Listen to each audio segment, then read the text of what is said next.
Hello, Condor. This is Astrogator Novik, commander of the IC Dragonfly ship. I repeat, this is Astrogator Novik to the crew of the USCA Condor cruiser. Please come in. Could you stop with all these? Rohitra, Engineer Rohitra. Among our crew, I'm the last man standing, so to speak, which I guess makes me commander.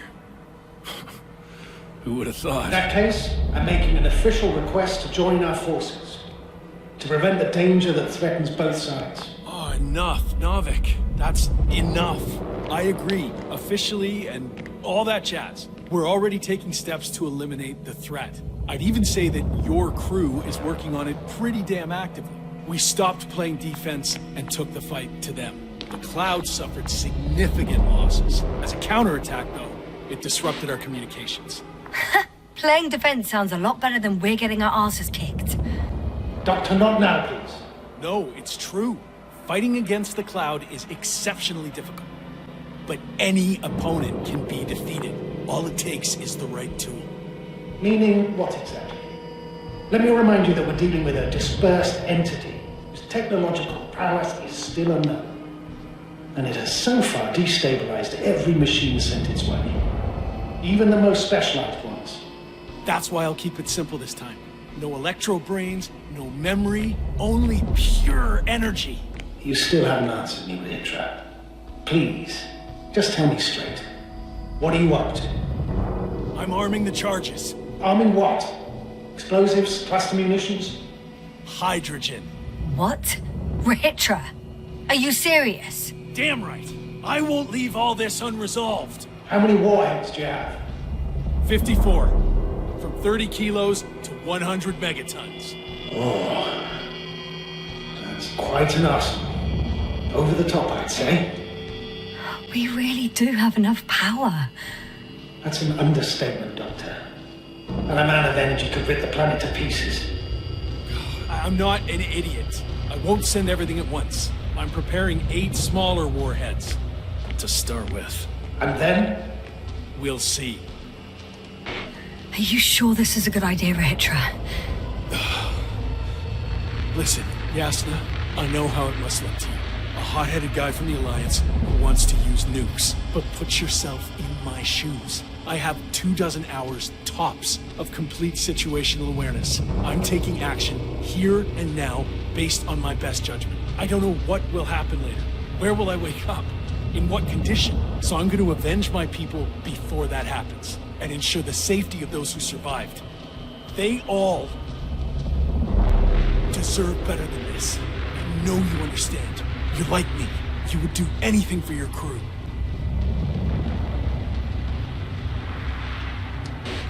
I understand, yes. Although it's hard to talk about revenge here. We are dealing with creations of necro-evolution. Dead evolution. And probably non-sentient ones. Taking revenge on the Cloud is like... Whipping the ocean for sinking a ship? Exactly. Like Xerxes. That's why I would consider this problem in the category of neutralization. Not vengeance. After all, nothing guarantees the flies will stay on Regis III if they continue to evolve. Wait a minute, Doctor. Even if they were to master space navigation, wouldn't it take hundreds of thousands of years? Millions of years, even, considering the evolutionary timeline. However, they could threaten humanity much sooner, by sheer chance. Not a chance I'm willing to take. It's not over yet. If we factor in sheer chance, we might as well get killed by a meteor. No, Novik. It's not a meteor or an ocean or a storm. They don't hunt or degrade or cripple you mentally. You, Rehitra, are still reasoning as though we were standing face to face with a thinking opponent. What if these beings are not our enemy at all? Oh, good one. Are you forgetting how many of us they've already killed? I will never forget, Regis. Still, I can't help feeling that they operate without any strategic plan. They attack from one incident to another. They're non-sentient, as the doctor put it. So what, they're stupid? And that's why they can't be hostile? It's absolute nonsense. Well, it could be. Yasna, what do you think? They're not stupid or hostile, but rather programmed to react to radio waves, to brain waves. How? They're breaking down communications to thwart the exchange of information. So... they see no difference between a man and a machine? They take our brains for transmitters. That's why they're attacking us? Exactly. Wait, what species are you talking about? Dr. Yasna found various traces of conflict, lasting for hundreds of thousands of generations. Oh, they certainly competed with the local fauna. We've seen fish that evolved to sense electromagnetic fields. And underground, I found fossils of lizard-like reptiles. Some of them must have been predatory. Well, I find it hard to believe that any prehistoric reptiles would possess our level of technology, not to mention an arsenal. They wouldn't have. But there were other machines here as well. Other machines? I don't buy it. It's like some robot fables. No, Rachel, these are no fables. We have gathered evidence for this. How did these machines even get here? Who built them? Our cyberneticist had a hypothesis before he lost consciousness. About the Lyrans. Yes, that one. Lyrans. Lyrans. It does ring a bell. Wasn't there a book about them? The Cranian's monograph. According to his notes, before the explosion of Zeta Lyra, the sixth planet of the system was inhabited by intelligent beings. Let's say their scout ship landed here and that a disaster occurred. Some kind of reactor explosion, chain reaction. Suffice to say, the wreckage that landed on Regis III had no living beings on board. Only the machine survived. And then what? They started bashing in each other's tin heads? Doesn't make much sense to me. Machines don't have emotion. They don't argue. First things first. Millions of years ago, some highly advanced race sent machines to Regis III. And these were specialized homeostatic mechanisms, left with no one to command them. As an engineer, you know well how it is. A robot does what it needs to do, whether it serves someone or not. At first, they probably just repaired themselves, or built a home for their dead masters. Until something forced them to change. Exactly. Certain types of predator eat anything that moves. So I'm betting they were attacked by local fauna. The key was that these machines had the ability to produce others as needed. To combat, say, flying reptiles, they started producing flying machines. That still doesn't explain why they started fighting among themselves. Since they already defeated the living organisms, why keep producing themselves? It makes no sense. What is the guiding principle of a homeostat? To survive. Apparently the machines pose a threat to one another. They use the same source of energy to function. A common, finite resource. Okay, but why did some flies survive this? Not something bigger and better. The way I see it, they were better. The best. In necroevolution, the bots that used up the fewest resources won. So they miniaturized, or became sedentary. The former process gave rise to the cloud. The latter started this bizarre genre of metal structures, resembling vegetation, which formed the city. And they're still growing? No. They lost the fight for survival, and now they're just rusting remnants. Only one form survived. The flying microbots that conquered all land areas on Regis III. So these flies were just the best adapted? To the conditions of this planet? Yes, that's how it works. So, to summarize, some alien race sent advanced robots to Regis III. The local dinosaur-like monsters tried to eat them, so the robots produced other robots, which produced more and more robots, until they fell victim to their own overproduction. After a number of iterations and wars for resources, they spat out the murderous cloud, which took over the planet. Indeed. To put it simply. For me, the matter is perfectly clear. It makes no sense to bomb these creatures. I'll even say it's a greater danger to us than to them.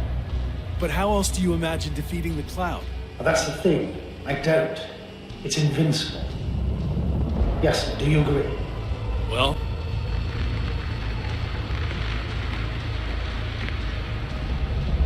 Yeah, I very much agree. Another attack would make no difference. Just a few flies are enough for the cloud to regenerate. what if we destroy their nests? No, Ritra. Unless we want to destroy the entire planet, it's impossible to eliminate them all. And even then, there's no guarantee they would die in space.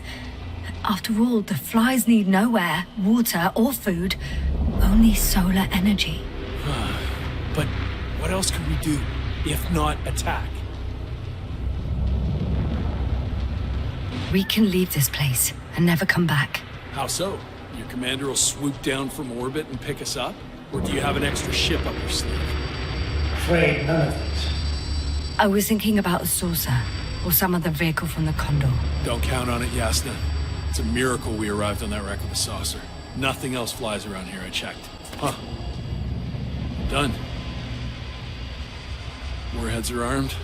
One more press of a button, and there'll be no turning back.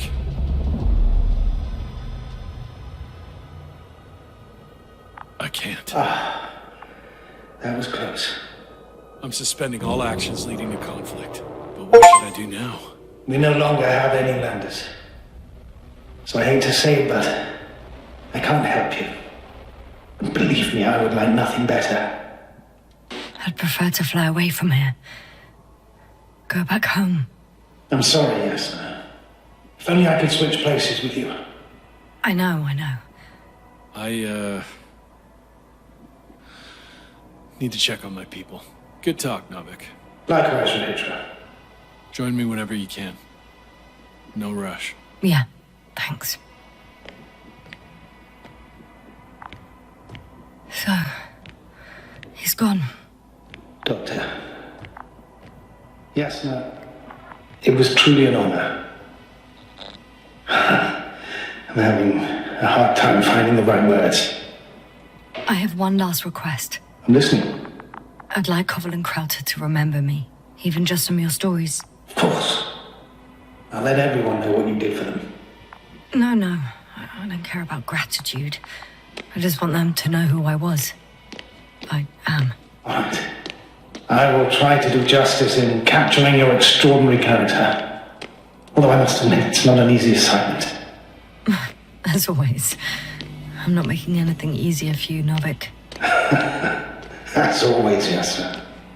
Have a safe journey. Thank you, and take care. Over and out.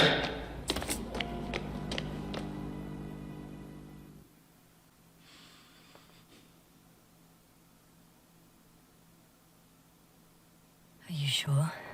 Yeah. You look... Like shit. I know. really tired.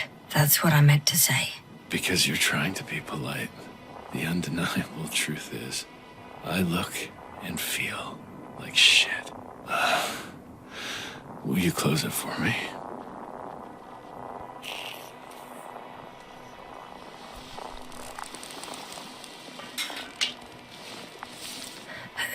Of course.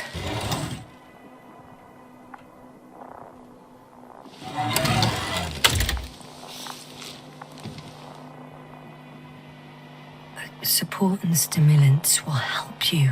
I won't sleep. I can't. You know that.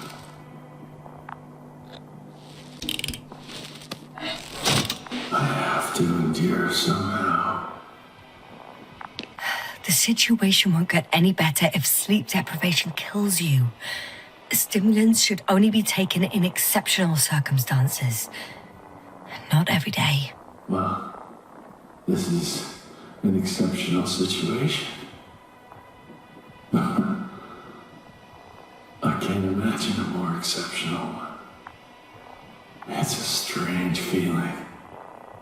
Remaining conscious in the hibernator.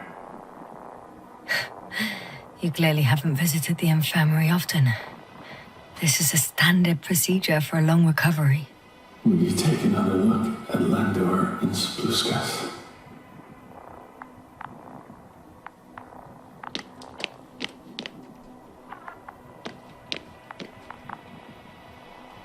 it now. Don't worry. Thanks. But you're still wondering whether to go to the nest. This is probably your last chance.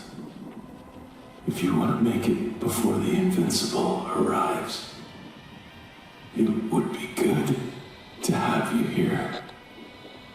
When they come, the journey there and back will take you about 12 hours.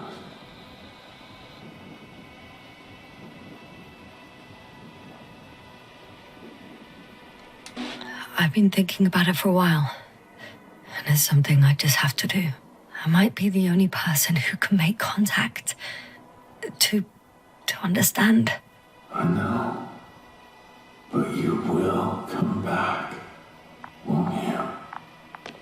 I intend to.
Oh, that's not creepy.